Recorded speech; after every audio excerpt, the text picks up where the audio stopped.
Welcome back to Mark My Words on AM 560, The Answer. I am your host, Mark Vargas. And coming up on the phone line here, we're going to speak with John Cardillo, former NYPD and political commentator. John, welcome to Mark My Words on AM 560, The Answer. Hey, Mark. Great to talk to you, and congrats on the show. Hey, John, thank you. And full disclosure, when I heard that I was going to get this show, John, you were one of the first people that I called. And it was John who came up with the name Mark My Words. So, John, thank you. Thank you for being so much more creative than I am. Well, you're a good friend, man, and I was glad to do it. Thanks. John, you started out your career with NYPD, and Yep. How has policing changed back then versus where we are today? You know what's really interesting? It's a great question. So earlier this week, I've got a very good friend who's a criminology professor, and at his university, they have a use of force simulator, a shooting simulation system, but you can also use non-lethal simulated weapons, tasers, pepper spray, things like that. So I was running the sim against a current deputy, somebody who went through the academy, who's been trained in the new, let's call it, woke era of policing. I went through the NYPD Academy in the 90s, right? I worked for David Dinkins for 6 months then, the greatest mayor in the history of the U.S., Rudy Giuliani. And it was really telling when this guy and I were running the simulator as partners, we were both within the guidelines for use of force, but I was firing my gun and using the non-lethals much more often.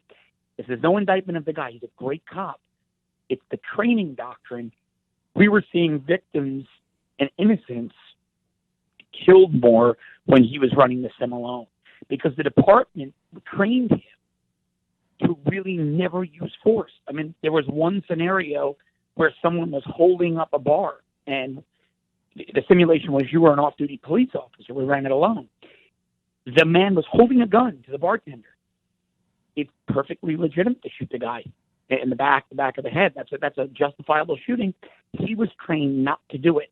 And every time we ran that scenario, the victim, the bartender, would get killed. I took the shot. We were trained to do it that way. So I think cops have been trained to be far too soft. And I think we're seeing these police officers injured and tragically killed because they're being taught to never use force and to never anticipate deadly force on the side of the suspect. So from a tactical standpoint, that's how it's changed. From a policy standpoint, I don't know why anybody would join law enforcement today with this insane move to remove qualified immunity.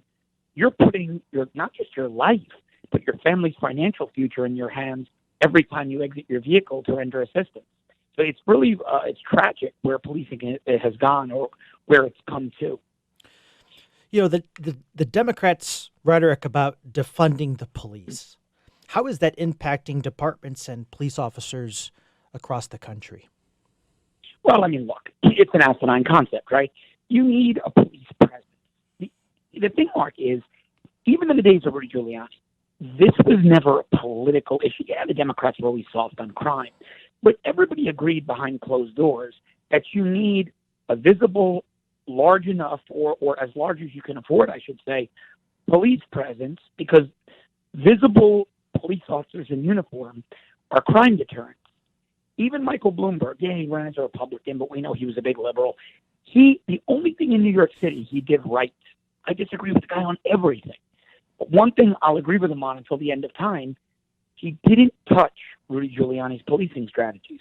He brought Ray Kelly back. Ray is, listen, when he was my boss and my commissioner, he was a tough guy, but the man knows policing. And Bloomberg left the NYPD alone. He let Ray Kelly run it. Ray Kelly continued those effective broken windows, stop and frisk, the effective, legal, constitutional policing strategies that had worked for decades, and we saw continued drop in crime, massive drop in crime even under Bloomberg, and it was followed the Giuliani trend line. De Blasio and mayors like him, Ted Wheeler in Portland, they've run this ridiculous ridiculous campaign of defunding police and neutering police, murders are up in Portland. Your listeners need to know this, Mark. In Portland, Oregon, in the last year, murders are up 800%. Wow. They heard me right. I didn't misspeak, 800%. And sadly, in cities like New York, where crime was on a decline for almost 30 years, murders are up about 20 to 25% yearly. It's really tragic. It is. I'm Mark Vargas, and this is Mark My Words on AM 560, The Answer, and we're talking with John Cardillo. John, we're going to keep you over for another segment. I hope you don't mind, but, we've got about a minute here. I mean, we only see high crime in these Democrat-controlled cities. Why is that? Well, I think that now it's a few reasons we just talked about, right? A reduced police presence, police being told to be proactive, very liberal, very soft judges, and this new ridiculous phenomenon of no cash bail.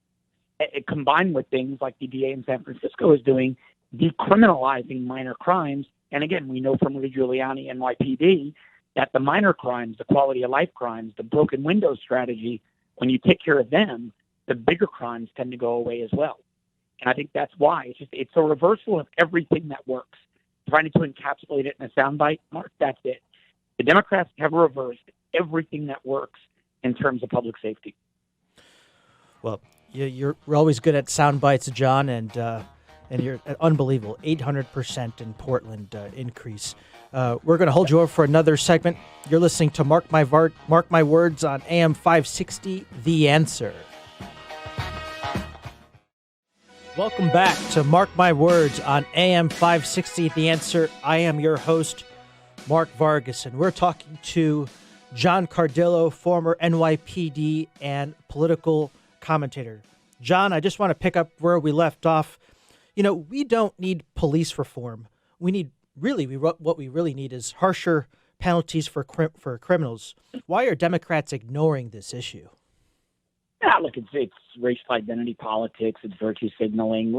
Police, listen, large police departments, Mark, like the NYPD, have very robust budgets for internal affairs. For example, and I use the NYPD not just because I work there, but because it tends to be the model other police departments follow, because it's one of the largest in the world and far and away the largest in the U.S. And so when big agencies, NYPD, Chicago, where you are, in L.A., they've got big budgets, and they typically put internal affairs alongside patrol, the detective bureau. It's of equal importance. The commanding officer is a chief of equal stature, and typically it has one of, if not the largest budget in the agency. Another trend for internal affairs is they typically get first crack at the better supervisors, sergeants, lieutenants, captains, the ones who scored higher on their tests, the ones with more impressive resumes and career histories. In other words, to make it a really solid investigative unit. And it's worked. That's been the trend about 25, 26 years now, and it's worked. And these departments, forget the anecdotal left-wing media incidents, are clean. The cops operate professionally. They're not brutal. They're just put in impossible situations.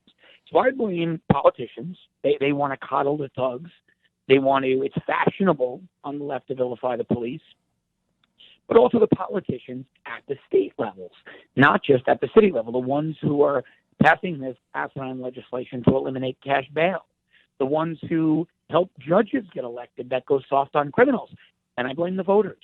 When you're electing people like Chesa Boudin, the DA of San Francisco, a guy whose parents served time for killing a cop or multiple cops, they were part of the Weather Underground, rings robberies, things of that nature, and he's essentially decriminalizing, refusing to prosecute crime. It's a recipe for public safety disaster. But I think the Democratic Party has become so insanely radical. They fundamentally hate this country, and they want civil unrest. They want high crime. They want total chaos, because there's really no other explanation for it. No, I think you're spot on this. Switching gears just a little bit. You've been critical of U.S. House Republican leader Kevin McCarthy on your Twitter. Yeah. Why is that? Look, there was a time when the Republican Party was right for guys like Kevin McCarthy. That's when Democrats and Republicans, Kevin McCarthy would have been fine in the Ronald Reagan days when you had a Tip O'Neill in the House, a guy who fundamentally loved America but there was a 25, 30% difference on the issues. Now you've got Nancy Pelosi, Chuck Schumer, AOC, Rashida Tlaib. I mean, she's a dangerous woman. She shouldn't be trusted with classified intel. Ayanna Pressley, Cori Bush. The list goes on. The Democrats today are radical, America-hating lunatics. These people are Marxists. They do not believe in the Constitution, in our constitutional republic, in American exceptionalism, in the free markets market, in personal responsibility. A guy like Kevin McCarthy is far too spineless. He compromises. He doesn't even have control of his own caucus. 35 Republicans defected to vote with Democrats on this January 6th persecution commission. It's ridiculous. That's designed for one reason, to vilify all conservatives. Not people that went to the Capitol on January 6th. All conservatives who love America, they want to demonize and label as right-wing extremists. That's a problem. McCarthy wasn't able to rein in freshman members of his caucus. Two squishy rhinos down here in Florida, Carlos Jimenez and Maria Alvarez Salazar. Jimenez voted for Hillary in 2016. They both defected and voted to grab our guns with Democrats as freshman members. McCarthy is not respected by his caucus. The guy has no guts. He's beholden to special interests. We need an America First Speaker of the House who's going to take Nancy Pelosi and the Democrats head on, not be Pelosi's doormat, which is exactly what Kevin McCarthy's been from day one. That's right. I'm Mark Vargas, and this is Mark My Words on AM 560. The Answer. We're talking with former NYPD and political commentator John Cardillo, and we're going to wrap this up here shortly. Next segment, I want to take your calls. So give me a call, 312-642-5600. I already see a couple of people on the line. Keep calling, 312-642-5600. I'll take your calls coming up next. John, God bless Governor DeSantis, your governor there in Florida. Yeah. He's a rising star and presidential candidate material, do you think? Of course he is. I don't want to see him go. We have nobody on deck. He's done such a great job in Florida. It's exceptional. Our economy is booming. I tweeted something today, Mark. I don't know if you saw it. I went to Dunkin' Donuts to get coffee this morning. My local Dunkin' Donuts in Fort Lauderdale, there's a sign out front, $500 bonus for new hires. Wow. At Dunkin' Donuts. I mean, Florida's economy is booming. It is. And Ron DeSantis is governing. You know what's great about him? Everybody's like, oh, my God, he's the greatest. Yeah, he's great because he's governing with common sense. He's governing under the Constitution. He's governing under the principles of the free market. He's not buying in the left-wing hype. So I think, he's a really formidable candidate for 2024. But we really, here in Florida, because we're such a critical swing state, need to ensure he has the right successor. There are a couple of people here I really like. Top of my list is Representative Mike Waltz, first Green Beret in Congress. He actually he took DeSantis' congressional seat when DeSantis went to the governor's mansion. I think he'd be really good for Florida. So there are a few people that are promising. We just have to learn a little bit more about what they would do as governor. But I think if DeSantis chooses to run, he's going to be the one to beat. It's going to be very difficult to beat him in the primary or general election. I agree. I mean, he is just really impressive. And just the contrast between a Governor Cuomo in New York or a Governor Newsom in California or even a Governor Pritzker here in Illinois, when you compare that to what Governor DeSantis is doing in the state of Florida, how it's open, people aren't afraid of each other. He's doing a heck of a job, and I think his political star is only continuing to rise. But, John, we're out of time here, and I wanted to thank you again, my friend, for calling in and for insightful, and I hope to have you back on again soon. Anytime, my friend. Anytime. Thanks, Mark. Thank you. You're listening to Mark My Words on AM 560, The Answer. Give me a call. I'll take your calls next, 312-642-5600.